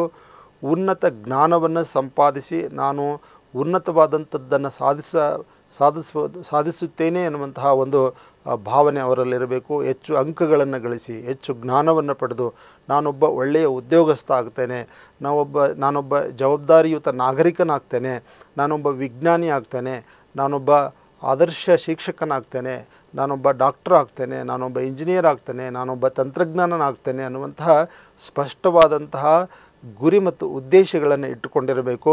ಮತ್ತು ಆ ವಿಷಯದಲ್ಲಿ ಅವರು ಮುನ್ನುಗ್ಗಬೇಕು. ಏಕಾಗ್ರತೆಯನ್ನು ಸಾಧಿಸಲಿಕ್ಕೆ ಸಾಧ್ಯವಾಗ್ತದೆ. ವಿಕರ್ಷಿಸುವ ಅಥವಾ ಆಕರ್ಷಿಸುವ ಬಾಹ್ಯ ಪ್ರಚೋದನೆಗಳಿಲ್ಲದ ಒಂದು ಸ್ಥಳ ಅಥವಾ ಒಂದು ಸಮಯವನ್ನು ಓದು ಬರಹಕ್ಕೆ ನಿಗದಿ ಮಾಡಬೇಕು. ಓದಲಿಕ್ಕಿರ್ತಕ್ಕಂತಹ ಕೊಠಡಿ ಹೇಗಿರಬೇಕಂದ್ರೆ ಅಲ್ಲಿ ಯಾವುದೇ ರೀತಿಯ ಒಂದು ನಿಮ್ಮ ಅಧ್ಯಯನಕ್ಕೆ ತೊಡಕೊಂಡು ಏಕಾಗ್ರತೆಗೆ ಭಂಗವನ್ನು ಉಂಟು ಮಾಡತಕ್ಕಂಥ ಸಂಗತಿಗಳು ಅಲ್ಲಿ ಇರಕೂಡದು. ಅಲ್ಲಿ ಟಿ ವಿ ಇರಕೂಡದು, ಪರ್ಸ್ನಲ್ ಕಂಪ್ಯೂಟರ್ ವಿತ್ ಇಂಟರ್ನೆಟ್ ಅಥವಾ ಮೊಬೈಲ್ ಫೋನ್ ವಿತ್ ಲೋಡೆಡ್ ಎಲ್ಲ ಇಂಟರ್ನೆಟ್ಟು, ಎಲ್ಲ ರೀತಿಯ ಅಪ್ಲಿಕೇಶನ್ಗಳಿರ್ತಕ್ಕಂತಹ ಮೊಬೈಲ್ ಕೈಯಲ್ಲಿದ್ದರೆ ನೀವು ಏನನ್ನ ಓದಲಿಕ್ಕಾಗೋದಿಲ್ಲ. ಹೀಗಾಗಿ ನೀವು ಅಧ್ಯಯನ ಮಾಡ್ತಕ್ಕಂತಹ ಕೊಠಡಿ ಹೇಗಿರಬೇಕಂದ್ರೆ ಯಾವುದೇ ಆಕರ್ಷಣೆ ಅಥವಾ ವಿಕರ್ಷಣೆಗಳು ಇರಕೂಡದು ಅಂತ. ನಿಮ್ಮ ಏಕಾಗ್ರತೆಗೆ ಭಂಗವನ್ನು ಉಂಟು ಮಾಡತಕ್ಕಂತಹ ಯಾವ ಸಂಗತಿಗಳು ಅಲ್ಲಿ ಇರಕೂಡದು. ಅಲ್ಲಿ ಟಿ ವಿ ಇರಕೂಡದು, ರೇಡಿಯೋ ಇರಕೂಡದು, ಮೊಬೈಲ್ ಫೋನ್ ಇರಕೂಡದು. ಮೊಬೈಲ್ ಫೋನ್ನಲ್ಲಿ ಬಹಳ ಸ್ಮಾರ್ಟ್ ಆಗಿರ್ತಕ್ಕಂಥ ಸ್ಮಾರ್ಟ್ ಫೋನು ಮತ್ತು ಅಪ್ಲಿಕೇಶನ್ಸು, ಬೇರೆ ಬೇರೆ ಫೇಸ್ಬುಕ್ಕು, ಇಂಟರ್ನೆಟ್ಟು, ಇಮೇಲು ಇಂಥದ್ದೆಲ್ಲ ಓಪನ್ ಮಾಡಿಕೊಂಡು ನನ್ನ ಜೊತೆಗೆ ಓದ್ತೀನಿ ಅಂತಂದರೆ ಇದು ಅಸಾಧ್ಯವಾದಂಥ ಮಾತು. ಹೀಗಾಗಿ ವಿದ್ಯಾರ್ಥಿಗಳ ಬಾಹ್ಯ ಪ್ರಚೋದನೆ ಇರದೇ ಇರತಕ್ಕಂಥ ಒಂದು ಜಾಗವನ್ನು ಆಯ್ದುಕೊಳ್ಳಬೇಕು. ಬಾಹ್ಯ ಪ್ರಚೋದನೆಯ ಮೂಲಗಳು ಯಾವುವು? ನಿಮ್ಮ ಕುಟುಂಬ ಸದಸ್ಯರ ಮಾತು, ರೇಡಿಯೋನಿಂದ ಬರುವಂತಹ ಹಾಡುಗಳು, ಸೆಲ್ಫೋನ್ನಿಂದ ಬರುವಂತಹ SMS ಕರೆಗಳು, ಅಥವಾ ವಾಟ್ಸ್ಯಾಪ್ ಅಥವಾ ಫೇಸ್ಬುಕ್ಕಿನ ಒಂದು ಆಕರ್ಷಣೆಗಳು, ಟಿ ವಿ ಕಾರ್ಯಕ್ರಮಗಳು, ಅಥವಾ ರಸ್ತೆ ಕಡೆ ಒಂದು ಕಿಟಕಿ ಇದ್ದರೆ ಕಿಟಕಿಯಿಂದ ಬರುವಂತಹ ಶಬ್ದ, ರಸ್ತೆಯಲ್ಲಿ ಓಡಾಡ್ತಕ್ಕಂತಹ ವಾಹನಗಳು, ಅಲ್ಲಿ ಓಡಾಡ್ತಕ್ಕಂತಹ ಜನ, ಅವರಾಡ್ತಕ್ಕಂತಹ ಮಾತು, ಇವೆಲ್ಲವೂ ಸಹ ವಿವಿಧ ದೃಶ್ಯಾವಳಿಗಳು ನಿಮ್ಮ ಏಕಾಗ್ರತೆಗೆ ಭಂಗವನ್ನು ಉಂಟು ಮಾಡಬಹುದು. ಹೀಗಾಗಿ ಇಂತಹ ಯಾವುದೇ ಆಕರ್ಷಣೆ ಮತ್ತು ವಿಕರ್ಷಣೆಗಳಿಲ್ಲದಂತಹ ಒಂದು ಜಾಗವನ್ನು ನೀವು ಅಧ್ಯಯನಕ್ಕಾಗಿ ಆಯ್ಕೆ ಮಾಡಿಕೊಳ್ಬೇಕು. ಮತ್ತು ಕಿರಿಯರ ಸಹಕಾರದಿಂದ, ಸ್ವಯಂ ನಿಯಂತ್ರಣದಿಂದ ನಿಮ್ಮನ್ನು ನೀವು ನಿಯಮಿತಗೊಳಿಸಿದಾಗ ಮಾತ್ರ ಏಕಾಗ್ರತೆಯನ್ನು ಮೂಡಿಸಲು ಸಾಧ್ಯವಾಗ್ತದೆ. ಏಕಾಗ್ರತೆಯನ್ನು ಹೆಚ್ಚಿಸುವಂತಹ ಉಪಾಯಗಳು ಯಾವುವು? ನಿಮ್ಮ ಏಕಾಗ್ರತೆಯನ್ನು ನೀವು ಒಂದು ವಿಷಯದ ಮೇಲೆ ನಿಮ್ಮ ಗಮನವನ್ನು ಕೇಂದ್ರೀಕರಿಸಿ ಆ ವಿಷಯದ ಜ್ಞಾನವನ್ನು ಸಂಪೂರ್ಣವಾಗಿ ಪಡೀಲಿಕ್ಕೆ ನೀವೆಲ್ಲ ಏನು ಮಾಡಬೇಕು? ಏಕಾಗ್ರತೆಗೆ ಇರುವಂತಹ ಅಡ್ಡಿಗಳನ್ನು ಮೊದಲು ನಿವಾರಿಸಿಕೊಳ್ಳಿ. ನಿಮಗೆ ವೈಯಕ್ತಿಕವಾಗಿ ಅಧ್ಯಯನ ಮಾಡುವಾಗ ಯಾವುದು ನಿಮ್ಮ ಏಕಾಗ್ರತೆಗೆ ಅಡ್ಡಿ ಮಾಡುತ್ತದೆ ಅನ್ನುವುದನ್ನು ಮೊದಲು ಗುರುತಿಸಿಕೊಂಡು ಆ ರೀತಿಯ ಎಲ್ಲ ಅಡ್ಡಿಗಳನ್ನು, ನಿಮಗೆ ರೇಡಿಯೋದಲ್ಲಿ ಸಂಗೀತ ಕೇಳ್ತಾ ಅಧ್ಯಯನ ಮಾಡಲಿಕ್ಕೆ ಏಕಾಗ್ರತೆ ಮಾಡಲಿಕ್ಕೆ ಸಾಧ್ಯ ಇಲ್ಲ ಅಂದರೆ ರೇಡಿಯೋವನ್ನು ಆಫ್ ಮಾಡಿ ತೆಗೆದಿಡಿ, ಟಿ ವಿಯನ್ನು ತೆಗೆದಿಡಿ. ಮೊಬೈಲ್ ಫೋನ್ನಿಂದ ನಿಮ್ಮ ಏಕಾಗ್ರತೆಗೆ ಭಂಗ ಬರುತ್ತಿದ್ದರೆ ಮೊಬೈಲ್ ಫೋನನ್ನು ತೆಗೆದುಬಿಡಿ. ಈ ಥರ ಯಾವುದೇ ಎಲೆಕ್ಟ್ರಾನಿಕ್ ಗ್ಯಾಜೆಟ್ಗಳಿಂದ ನಿಮ್ಮ ಅಧ್ಯಯನಕ್ಕೆ ಏಕಾಗ್ರತೆಗೆ ನಿಮಗೆ ತೊಂದರೆ ಆಗ್ತಿದ್ದರೆ ಅದನ್ನು ನೀವು ತೆಗೆದುಬಿಡಿ. ನಿಮ್ಮ ಕೊಠಡಿಯಿಂದ ಕಿಟಕಿಯಿಂದ ರಸ್ತೆಯ ಮೇಲಿನ ದೃಶ್ಯಾವಳಿಗಳು, ಜನರ ಮಾತುಗಳು ಕೇಳಿಸ್ತಿದ್ರೆ ಅದನ್ನು ತಡೆಗಟ್ಟಿ ಅಡ್ಡಿಯನ್ನು ನಿವಾರಿಸಿಕೊಳ್ಳಿ. ಆ ಕಿಟಕಿಯನ್ನು ಮುಚ್ಚಿ ಬೇರೆ ಗಾಳಿ ಬೆಳಕು ಬರಲಿಕ್ಕೆ ಬೇರೊಂದು ಕಿಟಕಿಯನ್ನು ನೀವು ಅಲ್ಲಿ ತೆರೆದುಕೊಳ್ಳಿ. ಆ ರಸ್ತೆ ಬದಿಗಿರುವಂತಹ ಕಿಟಕಿಯನ್ನು ಮುಚ್ಚಿಬಿಡಿ. ಅನಾರೋಗ್ಯದಿಂದ ಆರೋಗ್ಯದ ಕಡೆ ಹೆಜ್ಜೆ ಹಾಕಿ. ಓದೋದಂದರೆ ನೀವು 18 ತಾಸು 20 ತಾಸು ಓದಬೇಕಂತೇನಿಲ್ಲ. ನೀವು ನಿಮ್ಮ ದೈಹಿಕ ಮತ್ತು ಮಾನಸಿಕ ಎರಡೂ ಆರೋಗ್ಯಗಳು ಒಳ್ಳೆಯದಾಗಿರಬೇಕು ಅಂತ. ನೀವು ಒಂದು ಸುದೃಢವಾದಂತಹ ದೇಹದಲ್ಲಿ ಒಂದು ಸುದೃಢವಾದಂತಹ ಮನಸ್ಸು ಇರಲಿಕ್ಕೆ ಏಕಾಗ್ರತೆ ಇರಲಿಕ್ಕೆ ಸಾಧ್ಯ ಆಗ್ತದೆ. ನಿಮ್ಮ ಸಣ್ಣ ಪುಟ್ಟ ದೋಷಗಳು, ದೈಹಿಕ ದೋಷಗಳಿದ್ದರೆ ಸರಿಪಡಿಸಿಕೊಳ್ಳಿ. ಕಣ್ಣು ಮತ್ತು ಶ್ರವಣ ದೋಷಗಳಿದ್ದರೆ ಪರಿಹರಿಸಿಕೊಳ್ಳಿ. ನಿಮಗೇನಾದರೂ ಕಣ್ಣಿನ ದೋಷ ಇದ್ದರೆ ಕಣ್ಣಿನ ವೈದ್ಯರನ್ನು ಕಂಡು ಅಗತ್ಯವಾದಂತಹ ಕನ್ನಡಕಗಳನ್ನು ಬಳಸಿ. ಕನ್ನಡಕಗಳನ್ನು ಬಳಸಿದರೆ ನಾನು ಕುರೂಪಿಯಾಗಿ ಕಾಣ್ತೇನೆ ಅಥವಾ ನಾನು ಚೆನ್ನಾಗಿ ಕಾಣೋದಿಲ್ಲ ಅನ್ನುವಂತಹ ಒಂದು ಭಾವನೆ ಬೇಡ. ಅದು ನಿಮ್ಮ ಒಂದು ಏಕಾಗ್ರತೆಗೆ ಭಂಗ ತರಬಲ್ಲದು. ನಿಮ್ಮ ಅಧ್ಯಯನಕ್ಕೆ ಒಂದು ದೊಡ್ಡ ಕೊರತೆಯಾಗಬಹುದು. ನಿಮ್ಮ ಜ್ಞಾನ ಸಂಪಾದನಾ ಮಾರ್ಗದಲ್ಲಿ ಒಂದು ದೊಡ್ಡ ಅಡ್ಡಿಯಾಗಬಹುದು. ಹೀಗಾಗಿ ನಿಮ್ಮ ಕಣ್ಣು ಕಿವಿಗಳ ದೋಷಗಳನ್ನು ಸರಿಪಡಿಸಿಕೊಳ್ಳಿ. ಸ್ಪಷ್ಟವಾದ ಗುರಿ ಉದ್ದೇಶಗಳನ್ನು ನಿರ್ಧರಿಸಿಕೊಳ್ಳಿ. ಒಂದು ನಿಗದಿತ ಅವಧಿಯಲ್ಲಿ ಏನು ಮಾಡಬೇಕು ಅನ್ನುವುದರ ಬಗ್ಗೆ ನಿಮಗೆ ಸ್ಪಷ್ಟವಾದಂತಹ ಕಲ್ಪನೆ ಇರಲಿ. ಅಂದಾಗ ಮಾತ್ರ ನೀವು ಹೆಚ್ಚು ಏಕಾಗ್ರತೆಯನ್ನು ಮೂಡಿಸಲು ಸಾಧ್ಯವಾಗ್ತದೆ. ಏನು ಓದಬೇಕು, ಎಷ್ಟು ಓದಬೇಕು ಎಂಬುದು ನಿಮಗೆ ಗೊತ್ತಿರಲಿ. ಒಂದು ವೇಳಾಪಟ್ಟಿಯನ್ನು ತಯಾರಿಸಿಕೊಳ್ಳಿ. ನಿಮ್ಮ ವೇಳಾಪಟ್ಟಿಯ ಪ್ರಕಾರ ನಾನು ವಾರದಲ್ಲಿ ಎಷ್ಟು ದಿನ ಓದಬೇಕು, ಎಷ್ಟು ಟೈಮ್ ಓದಬೇಕು, ಯಾವ್ಯಾವ ಟೈಮಲ್ಲಿ ಎಷ್ಟೆಷ್ಟು ಓದಬೇಕು ಅಂತಕ್ಕಂಥದ್ದನ್ನು ನೀವು ನಿರ್ಧರಿಸಿಕೊಂಡು ನೀವು ಆ ಪ್ರಕಾರ ನೀವು ಮುಂದುವರೆದೇ ಆದರೆ ನೀವು ಉತ್ತಮವಾಗಿ ಏಕಾಗ್ರತೆಯನ್ನು ಸಾಧಿಸಲಿಕ್ಕೆ ಸಾಧ್ಯವಾಗ್ತದೆ. ನಿಮ್ಮ ಮನಸ್ಸಿನಲ್ಲಿ ಮೂಡುವ ನಿಮಗೆ ವಿಶಿಷ್ಟವಾದ ಆಂತರಿಕ ಗೊಂದಲ ಹಾಗೂ ಘರ್ಷಣೆಗಳನ್ನು ಗುರುತಿಸಿರಿ. ನಿಮಗೇನೇನು ಆಗ್ತದೆ, ನೀವು ಅಧ್ಯಯನಕ್ಕೆ ಓದಲಿಕ್ಕೆ ಕೂತಾಗ ಏನು ನೆನಪಿಗೆ ಬರ್ತದೆ, ಯಾವ ವಿಷಯ ನಿಮ್ಮನ್ನು ಕಾಡ್ತದೆ, ನಿಮ್ಮ ಏಕಾಗ್ರತೆಗೆ ಭಂಗ ಬರ್ತದೆ, ಅದನ್ನು ಗುರುತಿಸಿ ಅದನ್ನು ಪರಿಹರಿಸಿಕೊಳ್ಳಿ. ಒಂದು ವೇಳೆ ಅದು ಪರಿಹಾರ ಆಗೋದು ಸಾಧ್ಯವಿಲ್ಲ ಅಂದಮೇಲೆ ಅದರ ಬಗ್ಗೆ ಚಿಂತೆ ಮಾಡಬೇಡಿ. ನಿಮ್ಮ ತೊಂದರೆಯನ್ನು, ನಿಮ್ಮ ಗೊಂದಲಗಳನ್ನು ನಿವಾರಿಸಿಕೊಳ್ಳಿ. ನಿಮ್ಮ ಪ್ರೇರಣೆಗಳನ್ನು, ಗುರಿಗಳನ್ನು, ಉದ್ದೇಶಗಳನ್ನು ಸ್ಪಷ್ಟವಾಗಿ ತಿಳಿದುಕೊಳ್ಳಿ. ನೀವು ಎರಡರಲ್ಲಿ ಒಂದನ್ನು ಆಯ್ಕೆ ಮಾಡಿಕೊಳ್ಳಬೇಕಾದಾಗಲೆಲ್ಲ ನಿಮ್ಮ ಮನಸ್ಸಿಗೆ ಬರುವ ಗೊಂದಲಗಳನ್ನು ನೀವು ಅವುಗಳನ್ನು ತಿಳಿದುಕೊಳ್ಳಿ. ಮತ್ತು ನೀವು ನಿಮ್ಮ ಗೊಂದಲಗಳನ್ನು ನಿವಾರಿಸಿಕೊಳ್ಳುವುದಕ್ಕೆ ನಿಮ್ಮ ಆತ್ಮೀಯ ಸ್ನೇಹಿತರ, ಹಿರಿಯರ ಮಾರ್ಗದರ್ಶನ ಪಡೆಯಿರಿ. ಮನಬಿಚ್ಚಿ ಮಾತನಾಡಿ. ನಿಮ್ಮ ಒಲವು, ನಿಲುವು, ಆಸೆ, ಆಸಕ್ತಿ, ಅನಿಸಿಕೆ ಇವುಗಳನ್ನು ನಿಮ್ಮ ಆತ್ಮೀಯರೊಂದಿಗೆ ಹಂಚಿಕೊಳ್ಳಿ. ಮತ್ತು ನಿರ್ಧಾರ ತೆಗೆದುಕೊಳ್ಳುವಾಗ ಅವರ ಸಹಾಯ, ಮಾರ್ಗದರ್ಶನ ಪಡೆದುಕೊಳ್ಳಿ. ಮತ್ತು ನೀವು ಯಾವುದೇ ರೀತಿಯ ಗೊಂದಲಗಳು ಮನಸ್ಸಿನಲ್ಲಿ ಇದ್ದರೆ ಏಕಾಗ್ರತೆಯನ್ನು ಸಾಧಿಸಲಿಕ್ಕೆ ಸಾಧ್ಯ ಆಗೋದಿಲ್ಲ. ನೀವು ಓದಲಿಕ್ಕೆ ಕುಂತು ಇನ್ಯಾವುದೋ ವಿಷಯದ ಬಗ್ಗೆ ಅದರ ನಿರ್ಧಾರ ತೆಗೆದುಕೊಳ್ತಕ್ಕಂಥದ್ದು ಅಥವಾ ದ್ವಂದ್ವ ನಿಲುವುಗಳನ್ನು ತೆಗೆದುಕೊಂಡು ಹಾಗೆ ಮಾಡಿದರೆ ಸರಿ ಇತ್ತು, ಹೀಗೆ ಮಾಡಬಾರ್ದಾಗಿತ್ತು, ಅಥವಾ ಈ ರೀತಿಯ ಒಂದು ಗೊಂದಲಗಳನ್ನು ಸಿಲುಕು ಹಾಕಿಕೊಳ್ಳದೆ ನೀವು ನಿಮ್ಮ ಒಂದು ತೊಂದರೆಗಳನ್ನು ನಿಮ್ಮ ಆತ್ಮೀಯರ ಹತ್ರ ಹೇಳ್ಕೊಳ್ಳಿಕ್ಕೆ ಸಾಧ್ಯವಾಗದೇ ಇದ್ದರೆ ನಿಮ್ಮ ಅನಿಸಿಕೆಗಳನ್ನು ಒಂದು ಪೇಪರ್ನಲ್ಲಿ ಬರೆದು ಬಿಡಿ. ನಿಮಗೆ ತೋಚಿದ್ದನ್ನು ಒಂದು ಕಡೆ ಗೀಚಿ. ನಿಮ್ಮ ಮನಸ್ಸಿಗೆ ಸ್ವಲ್ಪ ನಿರಾಳ ಆಗ್ತದೆ ಮತ್ತು ಅಧ್ಯಯನದ ಕಡೆ ಗಮನವನ್ನು ಕೇಂದ್ರೀಕರಿಸಲಿಕ್ಕೆ ಸಾಧ್ಯ ಆಗ್ತದೆ. ಏಕಾಗ್ರತೆ ಮಾಡಲಿಕ್ಕೆ ಸಾಧ್ಯ ಆಗ್ತದೆ. ಒಂದೆರಡು ದಿವಸ ಬಿಟ್ಟು ನಿಮಗೆ ಬಹಳ ಗೊಂದಲ ಇತ್ತು, ಬಹಳ ಚಂಚಲತೆ ಇತ್ತು ಅಂದರೆ ಒಂದೆರಡು ದಿವಸ ಸ್ವಲ್ಪ ನೀವು ಬೇರೆ ಕಡೆ ಹೋಗಿ ವಿಶ್ರಾಂತಿ ಪಡೆದುಕೊಳ್ಳಿ. ಮತ್ತೆ ನೀವು 2 ದಿವಸ ಬಿಟ್ಟು ಮತ್ತೆ ನಿಮ್ಮ ಮೂಡನ್ನು ಸರಿ ಮಾಡಿಕೊಳ್ಳಿ ಮತ್ತು ಓದಿನ ಕಡೆ ಗಮನವನ್ನು ನೀವು ಹರಿಸಿ. ವೈಚಾರಿಕವಾಗಿ, ವೈಜ್ಞಾನಿಕವಾಗಿ, ತಾರ್ಕಿಕವಾಗಿ ಆಲೋಚನೆ ಮಾಡಿ ಮತ್ತು ಸಮಸ್ಯೆಗಳನ್ನು ಬಗೆಹರಿಸುವ ಒಂದು ಕೌಶಲ್ಯವನ್ನು ನೀವು ಬೆಳೆಸಿಕೊಳ್ಳಿ. ಮನಸ್ಸಿನಲ್ಲಿ ನೀವಾಗಿಯೇ ಮೂಡಿಸಿಕೊಂಡ ಆಲೋಚನೆ, ಕಲ್ಪನೆ, ಭಾವನೆ, ನಂಬಿಕೆ ಇತ್ಯಾದಿಗಳಿಂದ ಉಂಟಾಗುವ ಅಸಹನೀಯ ಮನೋಪೀಡನೆಯನ್ನು ಆತ್ಮೀಯರಿಗೆ ಹೇಳಿಕೊಳ್ಳುವುದರಿಂದ ಅಥವಾ ದಿನಚರಿ ಬರೆಯುವುದರಿಂದ ಅಥವಾ ಒಂದು ಪೇಪರ್ನ ಮೇಲೆ ನಿಮ್ಮ ಅನಿಸಿಕೆಗಳನ್ನು ಬರೆಯುವುದರ ಮೂಲಕ ಸ್ವಲ್ಪ ಮಟ್ಟಿಗೆ ನಿಮ್ಮ ಆತಂಕಗಳನ್ನು ನೀವು ದೂರ ಮಾಡಿ ಏಕಾಗ್ರತೆಯನ್ನು ಸಾಧಿಸಲಿಕ್ಕೆ ಸಾಧ್ಯವಾಗ್ತದೆ.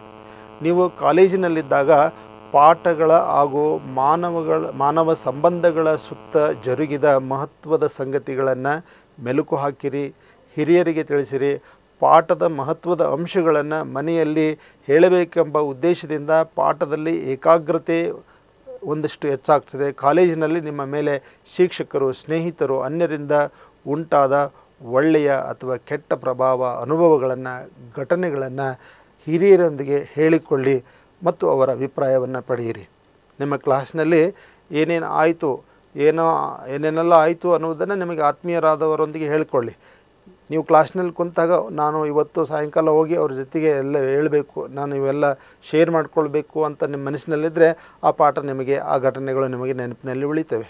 ಇಲ್ಲದೇ ಇದ್ದರೆ ನೆನಪಿನಲ್ಲಿ ಉಳಿಯೋದಿಲ್ಲ. ಹೀಗಾಗಿ ನಿಮ್ಮ ಏಕಾಗ್ರತೆಯನ್ನು ರೂಢಿಸಿಕೊಳ್ಳಿಕ್ಕೆ ನಿಮಗೆ ಆಯಾ ದಿನದಂದು ನಡೆದ ಪಾಠ ಪ್ರವಚನಗಳ ಬಗ್ಗೆ ನಿಮ್ಮ ಸಹಪಾಠಿಗಳೊಂದಿಗೆ ಅಥವಾ ನಿಮ್ಮ ಹಿರಿಯರೊಂದಿಗೆ ಚರ್ಚಿಸಿ ಅವುಗಳ ಬಗ್ಗೆ ಒಂದು ಕುತೂಹಲವನ್ನು, ಆಸಕ್ತಿಯನ್ನು ತಾಳಿ ನೀವು ಯಾವ ಪ್ರಚೋದನೆಗೆ ಅನಗತ್ಯವಾಗಿ ಪದೇ ಪದೇ ಏಕಾಗ್ರತೆ ನೀಡುತ್ತಿದ್ದೀರಿ ಎನ್ನುವುದನ್ನು ಗಮನಿಸಿಕೊಳ್ಳಿ, ಗುರುತಿಸಿಕೊಳ್ಳಿ. ಉದಾಹರಣೆಗೆ ನೀವು ಕ್ಲಾಸ್ನಲ್ಲಿ ಕೂತಿರ್ತೀರಿ, ಅಲ್ಲಿ ಶಿಕ್ಷಕರು ಪಾಠ ಮಾಡ್ತಿರ್ತಾರೆ, ಪಾಠದ ಕಡೆ ನಿಮ್ಮ ಗಮನ ಇರೋದಿಲ್ಲ. ಕ್ಲಾಸ್ನಲ್ಲಿ ವಿದ್ಯಾರ್ಥಿಗಳು ಯಾರು ಬರ್ತಿರ್ತಾರೆ, ಯಾರು ಲೇಟಾಗಿ, ಅಥವಾ ಯಾರೋ ಹೊರಗೆ ಹೋಗ್ತಿರ್ತಾರೆ, ಅಥವಾ ಕ್ಲಾಸಿನ ಎದುರುಗಡೆ ಯಾರಾದರೂ ಹಾಗೆ ತಿರುಗಾಡ್ತಿರ್ತಾರೆ, ಬೇರೆಯವರು ಬರ್ತಿರ್ತಾರೆ, ಹೋಗ್ತಾರೆ. ಆ ಕಡೆ ನೀವು ನಿಮ್ಮ ಗಮನವನ್ನು ಕೇಂದ್ರೀಕರಿಸಬೇಡಿ.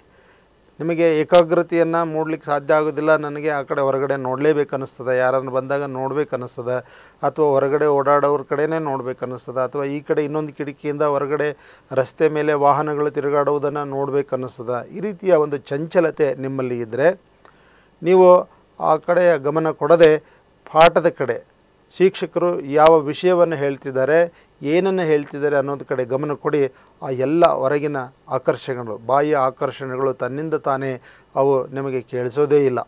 ಹೇಗೆ ನಾವು ಒಂದು ಸುಂದರವಾದಂತಹ ಛಾಯಾಚಿತ್ರವನ್ನು ತೆಗೆದುಕೊಂಡು ತೆಗಿಬೇಕಂತ ನಾವು ಕ್ಯಾಮ್ರಾ ಹಿಡ್ಕೊಂಡಾಗ ಒಂದು ಒಳ್ಳೆಯ ಒಂದು ಪ್ರೊಫೆಷ್ನಲ್ ಕ್ಯಾಮ್ರಾದಲ್ಲಿ ಯಾವ ವಿಷಯದ ಮೇಲೆ ನಾವು ಫೋಕಸ್ ಮಾಡಬೇಕು ಅನ್ನೋದು ನಾವು ಫೋಕಸ್ ಮಾಡಿದಾಗ ಉಳಿದೆಲ್ಲವೂ ಗೌಣವಾಗಿ, ಉಳಿದೆಲ್ಲವೂ ಮೊಬ್ಬಾಗಿ ಕಾಣ್ತವೆ. ನಾವು ಯಾವ ವಸ್ತುವನ್ನು, ಯಾವ ಆಬ್ಜೆಕ್ಟನ್ನು ನಾವು ಶೂಟ್ ಮಾಡಬೇಕೋ ಅದು ನಮಗೆ ಕ್ಲಿಯರಾಗಿ ಕಾಣ್ತದೆ. ಆ ರೀತಿಯ ಏಕಾಗ್ರತೆಯನ್ನು ನೀವು ಮೂಡಿಸ್ಕೊಳ್ಳಿಕ್ಕೆ ಸಾಧ್ಯ ಇದೆ. ಅಂಥದ್ದೆಲ್ಲ ನೀವು ಮಾಡಬೇಕು. ಮತ್ತು ನೀವು ಕಳೆದ ಸಲ ಪರೀಕ್ಷೆಯಲ್ಲಿ ನಾನು ಎಷ್ಟು ಅಂಕಗಳನ್ನು ಪಡೆದೆ, ನಾನು ಈ ಸಲ ಹೆಚ್ಚಿಗೆ ಪಡಿಬೇಕಾದರೆ, ಹೆಚ್ಚು ಅಂಕಗಳನ್ನು ಪಡ್ಕೊಳ್ಬೇಕಾದ್ರೆ ಏನು ಮಾಡಬೇಕು ಅನ್ನೋದನ್ನು ಒಂದು ಪ್ಲ್ಯಾನ್ ಹಾಕ್ಕೊಳ್ಳಿ. ಹೋದ ಸಲ ನಿಮಗೆ 60% ಬಂದಿತ್ತು ಅಂದರೆ ಈ ಸಲ ನಾನು 70% ಮಾಡಬೇಕು. 70% ಬರಬೇಕಾದ್ರೆ ನಾನು ಏನು ಮಾಡಬೇಕು, ಯಾವ ರೀತಿ ಅಧ್ಯಯನ ಮಾಡಬೇಕು, ನಾನು ಹೇಗೆ ಪಾಠಗಳನ್ನು ಗಮನವಿಟ್ಟು ಕೇಳಬೇಕು ಅನ್ನುವುದು ನೀವು ನಿರ್ಧರಿಸಿಕೊಳ್ಳಿ. ಗುರಿಯನ್ನು ಮಾಡಿಕೊಳ್ಳಿ. 60 ಇದ್ದನ್ನು 70 ಮಾಡ್ತೀನಿ, ಅಥವಾ 65 ಇದ್ದದ್ದನ್ನು 75 ಮಾಡ್ತೀನಿ. ಈ ರೀತಿ ನೀವು ಗುರಿ ಹಾಕಿಕೊಳ್ಳುವುದರ ಮೂಲಕ ನಿಮಗೆ ನೀವು ಒಂದು ಒಂದು ಏನೋ ಗೋಲ್ ಸೆಟ್ ಮಾಡುವುದರ ಮೂಲಕ ನೀವು ಓದಲಿಕ್ಕೆ, ಏಕಾಗ್ರತೆಯನ್ನು ಸಾಧಿಸಲಿಕ್ಕೆ ಸಾಧ್ಯ ಆಗ್ತದೆ. ಸಕ್ರಿಯವಾದಂತಹ ಅಧ್ಯಯನ ಪದ್ಧತಿಗಳನ್ನು ಅನುಸರಿಸಿರಿ. ಸ್ಟಡಿ ಮೆಥಡ್ಸ್ ಯಾವ ರೀತಿ ಓದಬೇಕು. ಸುಮ್ಮನೆ ಕೇಳುವುದು ಮತ್ತು ಓದುವುದು ನಿಷ್ಕ್ರಿಯ ಅಧ್ಯಯನ ಪದ್ಧತಿಗಳಾಗಿವೆ. ನೀವು ಕೇಳುವಾಗ ಮಹತ್ವದ ಅಂಶಗಳನ್ನು ಬರೆದುಕೊಳ್ಳುವುದು ಒಂದು ಸಕ್ರಿಯವಾದಂತಹ ಅಧ್ಯಯನ ಪದ್ಧತಿ ಎನಿಸಿಕೊಳ್ತದೆ.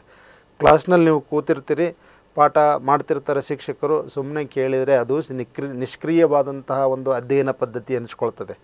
ಶಿಕ್ಷಕರು ಪಾಠ ಮಾಡುವಾಗ ಅತ್ಯಂತ ಉಪಯುಕ್ತವಾದಂತಹ ವಿಷಯಗಳಿದ್ದರೆ, ಏನಾದರೂ ಮಾಹಿತಿ ಇದ್ದರೆ, ಡೇಟ್ಸ್ ಇದ್ದರೆ, ಅಥವಾ ವಿಷಯಗಳು ಅಥವಾ ಯಾವುದೋ ಒಂದು ಮಹತ್ವದ ವಿಷಯ ಇದ್ದರೆ ಅದನ್ನು ಇಮ್ಮಿಡಿಯೇಟಾಗಿ ನೋಟ್ ಮಾಡಿಕೊಳ್ಬೇಕು. ನೋಟ್ ಮಾಡಿಕೊಳ್ಳುವುದರಿಂದ, ಬರೆದುಕೊಳ್ಳುವುದರಿಂದ ಅದು ಅತ್ಯಂತ ಸಕ್ರಿಯವಾಗಿ ನಿಮ್ಮ ನೆನಪಿನಲ್ಲಿ ಉಳಿಲಿಕ್ಕೆ ಸಾಧ್ಯ ಆಗ್ತದೆ.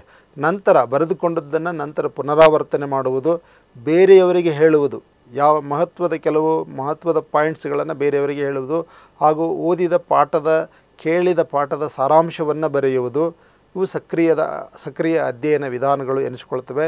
ಇವುಗಳನ್ನು ಅನುಸರಿಸಲಿಕ್ಕೆ ನಿಮಗೆ ಯಾವುದೇ ರೀತಿಯ ಬಹುಶಃ ಕಷ್ಟವಾಗಲಿಕ್ಕಿಲ್ಲ.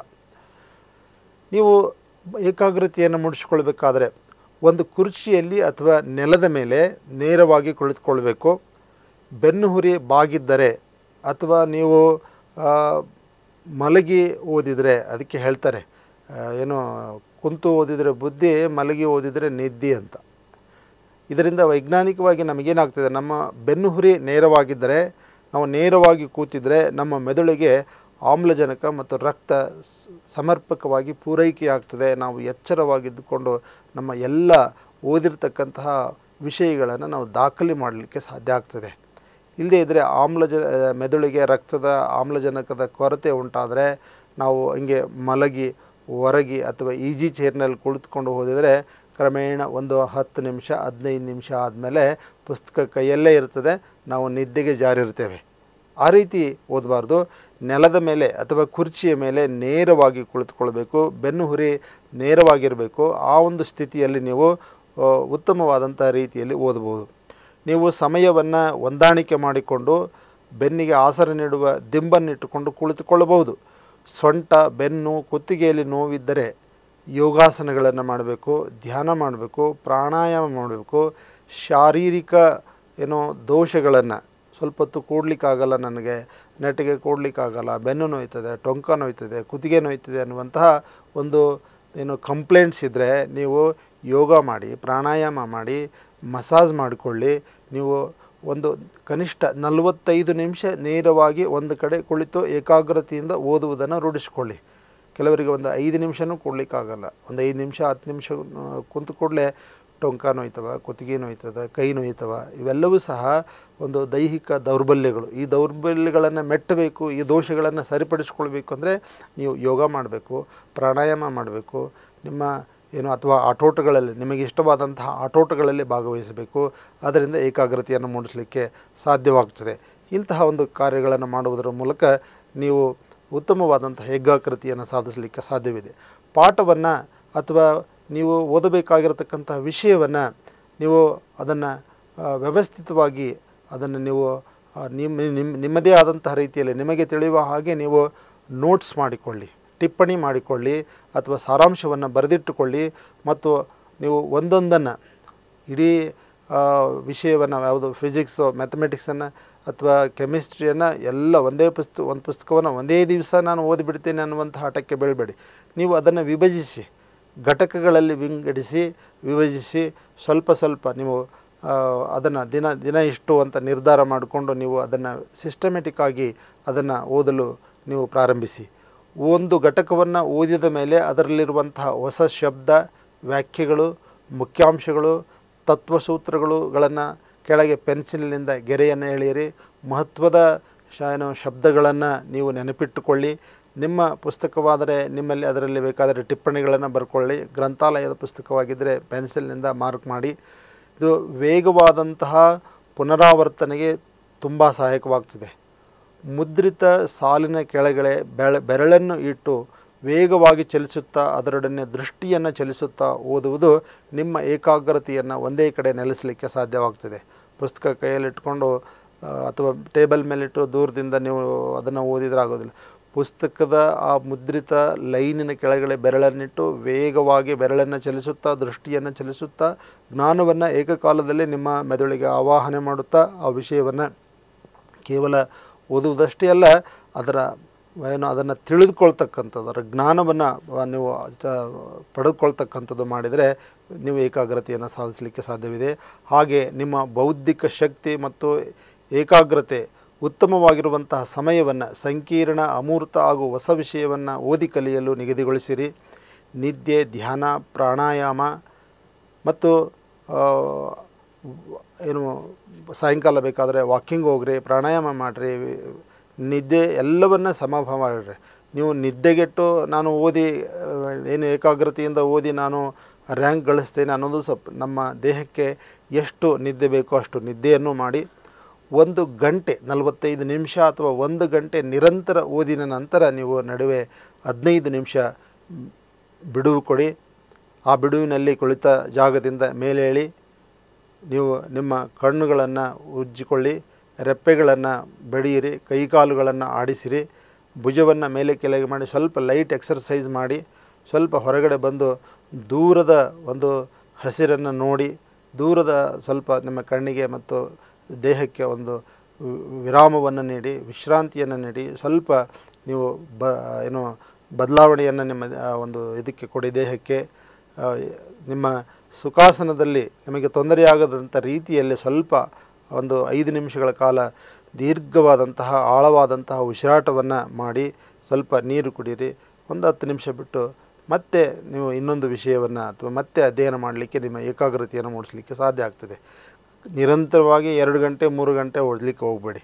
1 ಗಂಟೆ ಆದಮೇಲೆ ಒಂದು 10 ನಿಮಿಷ ಬಿಡುವು ಕೊಡಿ, ಸ್ವಲ್ಪ ರೆಸ್ಟ್ ಮಾಡಿ, ಒಂದು 10 ನಿಮಿಷ ರಿಲ್ಯಾಕ್ಸ್ ಮಾಡಿ, ಮತ್ತೆ ಸ್ಟಾರ್ಟ್ ಮಾಡಿ. ಹೀಗೆ ಮಾಡುವುದರಿಂದ ನೀವು ವಿಷಯಗಳನ್ನು ಭಾಳ ಪರಿಣಾಮಕಾರಿಯಾಗಿ ನೆನಪಿನಲ್ಲಿಟ್ಟುಕೊಳ್ಳಿಕ್ಕೆ ಸಾಧ್ಯವಾಗ್ತದೆ. ನೀವು ಮಾಡಲೇಬೇಕಾದಂತಹ ಕೆಲವು ಗೃಹ ಕಾರ್ಯಗಳಿದ್ದರೆ, ಮನೆಯಲ್ಲೇನೋ ನೀರು ತುಂಬಬೇಕು ಅಥವಾ ಮಾರ್ಕೆಟ್ಗೆ ಹೋಗಿ ತರಕಾರಿ ತರಬೇಕು, ಇವುಗಳನ್ನು ಹಾಗೆ ಪೆಂಡಿಂಗ್ ಇಟ್ಟು ಓದ್ಕೋತ ಕೂಡಬೇಡಿ. ಯಾಕಂದರೆ ನೀವು ಮಾಡೋ ಕೆಲಸವನ್ನು ಮಾಡದೆ ಓದಲಿಕ್ಕೆ ಕುಂತಾಗ ಮನೆಯವರು ಪದೇ ಪದೇ ನಿಮ್ಮನ್ನು ಎಚ್ಚರಿಸ್ತಾರೆ, ಹೋಗಿ ತರಕಾರಿ ತೊಗೊಂಡು ಬನ್ನಿ ಅಥವಾ ನೀರು ತುಂಬಿ ಅಂತ ಹೇಳ್ತಾರೆ. ಮೊದಲು ಆ ಕಾರ್ಯಗಳನ್ನು ಮಾಡಿ.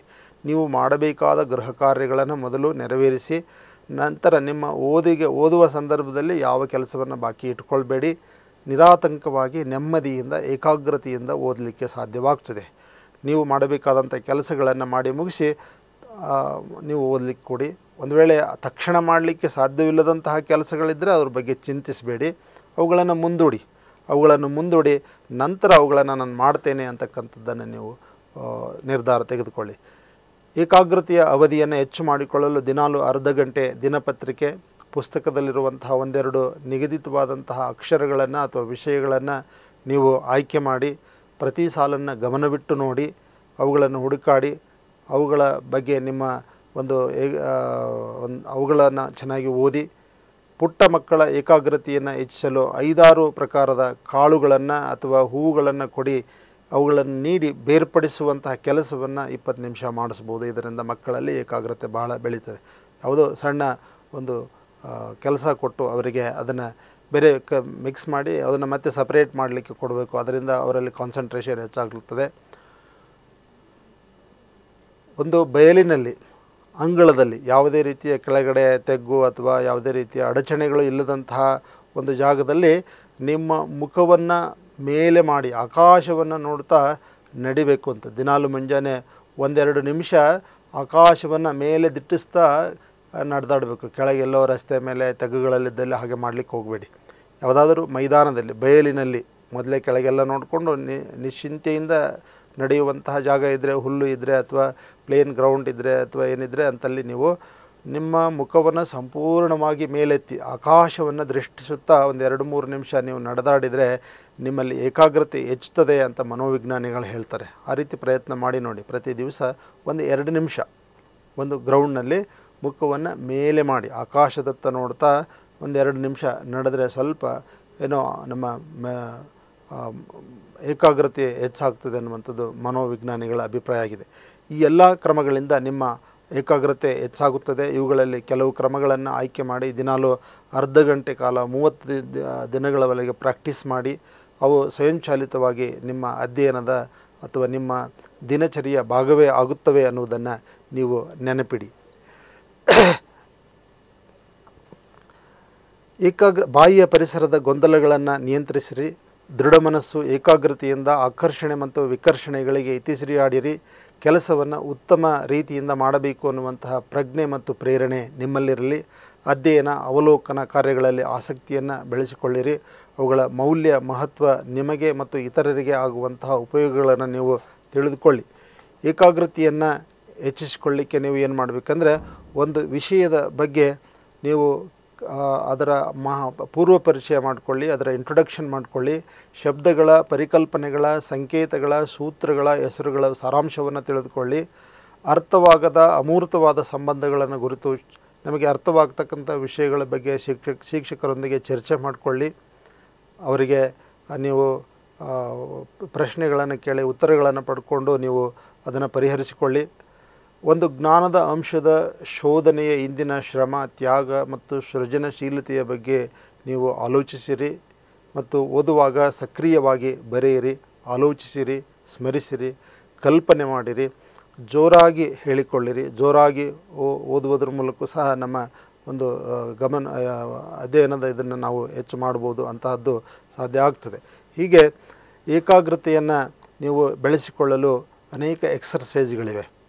ನಾವು ಇಲ್ಲಿ ಎಕ್ಸರ್ಸೈಸ್ಗಳನ್ನು ಈ ಮೂಲಕ ಹೇಳ್ಕೊಡ್ಲಿಕ್ಕೆ ಆಗೋದಿಲ್ಲ. ಕೆಲವು ಎಕ್ಸರ್ಸೈಸ್ಗಳನ್ನು ಮಾಡುವುದರ ಮೂಲಕ, ಕೆಲವು ಚಟುವಟಿಕೆಗಳ ಮೂಲಕ ನಮ್ಮ ನೆನಪಿನ ಶಕ್ತಿಯನ್ನು ನಾವು ಹೆಚ್ಚಿಸಿಕೊಳ್ಳಬಹುದು. ಅಂಕೆಗಳನ್ನು ತಿರುವುಮುರುವಾಗಿ ಹೇಳುವಂಥದ್ದು, ಯೋಗ ಪ್ರಾಣಾಯಾಮಗಳನ್ನು ನಿಯಮಿತ ಮಾಡುತ್ತಾ ಇರತಕ್ಕಂಥದ್ದು, ಸರಿಯಾದ ಆಹಾರವನ್ನು ಸೇವನೆ ಮಾಡುವಂಥದ್ದು ಏಕಾಗ್ರತೆಯನ್ನು ಹೆಚ್ಚಿಸುವಂತಹ ಸಾಧನೆಗಳಾಗಿವೆ. ನಮ್ಮ ಏಕಾಗ್ರತೆಗೆ ಕೊಂದುಂಟು ಮಾಡುವಂತಹ ಬಹಳ ಮುಖ್ಯವಾಗಿರತಕ್ಕಂತಹ ಅಡಚಣೆಗಳನ್ನು ನಾವು ನಿವಾರಿಸಿಕೊಳ್ಳದೇ ಇದ್ದರೆ ಏಕಾಗ್ರತೆಯನ್ನು ಸಾಧಿಸಲಿಕ್ಕೆ ಸಾಧ್ಯವಾಗೋದಿಲ್ಲ. ನಮ್ಮ ಏಕಾಗ್ರತೆಗೆ ಭಂಗ ತರುವಂತಹ ಈ ಬಾಹ್ಯ ಆಕರ್ಷಣೆ ಮತ್ತು ವಿಕರ್ಷಣೆಗಳಿಂದ ದೂರವಾಗಿ ನಾನು ಏನೋ ಸಾಧನೆ ಮಾಡಬೇಕಾಗಿದೆ, ಆ ಸಾಧನೆಗಾಗಿ ನಾನು ಕ್ಷಣಿಕವಾಗಿ ಈ ವಿದ್ಯಾರ್ಥಿ ದಶೆಯಲ್ಲಿ ಈ ಎಲ್ಲ ಆಕರ್ಷಣೆಗಳನ್ನು ಬದಿಗಿರಿಸ್ತೇನೆ. ನಾನು ಇಂಟರ್ನೆಟ್ನಿಂದ ದೂರ ಇರ್ತೇನೆ, ಮೊಬೈಲ್ ಫೋನ್ನಿಂದ ದೂರ ಇರ್ತೇನೆ, ರೇಡಿಯೋದಿಂದ ದೂರ ಇರ್ತೇನೆ. ಸಂಗೀತ ಕೇಳಿ, ರೇಡಿಯೋ ಕೇಳಿ, ಮೊಬೈಲ್ ಬಳಸಿ, ಆದರೆ ಅವೆಲ್ಲದಕ್ಕೂ ಒಂದು ಮಿತಿ ಇರಲಿ. ದಿನದ 24 ಗಂಟೆಗಳಲ್ಲಿ ಒಂದು ಅರ್ಧ ಗಂಟೆ, 1 ಗಂಟೆ ನಿಮ್ಮ ಸಂತೋಷಕ್ಕೆ, ಸಂಗೀತಕ್ಕೆ, ಟಿ ವಿ ವೀಕ್ಷಣೆಗೆ ನೀವು ಕಾಲವನ್ನು ಮೀಸಲಿರಿಸಿ, ಉಳಿದ ಸಮಯದಲ್ಲಿ ಏಕಾಗ್ರತೆಯಿಂದ ನೀವು ಓದಿದ್ದೇ ಆದರೆ ನೀವು ಉತ್ತಮವಾದಂತಹ ಜ್ಞಾನ ಸಂಪಾದನೆಗೆ, ಉತ್ತಮವಾದಂತಹ ಅಂಕಗಳ ಸಂಪಾದನೆಗೆ, ನೀವು ಉತ್ತಮವಾದಂತಹ ಭವಿಷ್ಯವನ್ನು ರೂಪಿಸಿಕೊಳ್ಳಿಕ್ಕೆ ಸಾಧ್ಯವಾಗ್ತದೆ. 24 ತಾಸು ನಮ್ಮ ಮೊಬೈಲ್ ಜೊತೆಗೇ ಇರಬೇಕು, ಅದರಲ್ಲಿ ಇಂಟರ್ನೆಟ್ಟು ಇರಬೇಕು, ಫೇಸ್ಬುಕ್ ನೋಡ್ತಾ ಇರಬೇಕು, ನಾನು ಜೊತೆಗೆ ಹಾಗೆ ಓದ್ತಿರಬೇಕು ಅಂದರೆ ಇದು ಅಸಾಧ್ಯವಾದಂಥ ಮಾತು. ಏಕಕಾಲದಲ್ಲಿ 2 ವಿಷಯಗಳ ಕಡೆಗೆ ನಾವು ಗಮನವನ್ನು ಕೇಂದ್ರೀಕರಿಸಲಿಕ್ಕೆ ಆಗೋದಿಲ್ಲ, ಏಕಾಗ್ರತೆಯನ್ನು ಸಾಧಿಸಲಿಕ್ಕೆ ಆಗೋದಿಲ್ಲ.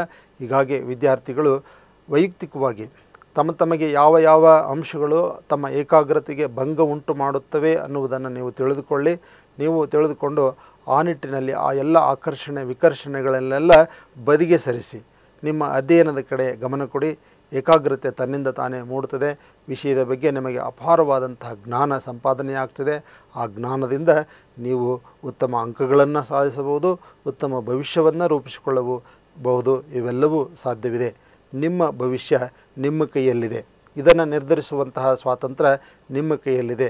ಅದನ್ನು ಪರಿಣಾಮಕಾರಿಯಾಗಿ ಏಕಾಗ್ರತೆಯಿಂದ ಅಧ್ಯಯನ ಮಾಡಿ ನಿಮ್ಮ ಏಕಾಗ್ರತೆಯನ್ನು ಹೆಚ್ಚಿಸಿಕೊಂಡು ಜ್ಞಾನ ಸಂಪಾದಿಸಿ ಉತ್ತಮ ಪ್ರಜೆಗಳಾಗಿ ನಿಮ್ಮ ಉತ್ತಮ ಭವಿಷ್ಯವನ್ನು ರೂಪಿಸಿಕೊಳ್ಳಿ ಅಂತ ಹೇಳುವುದರ ಮೂಲಕ ಇವತ್ತಿನ ಒಂದು ಚರ್ಚೆಗೆ ವಿರಾಮವನ್ನು ಹಾಡ್ತೇನೆ. ನಮಸ್ಕಾರ.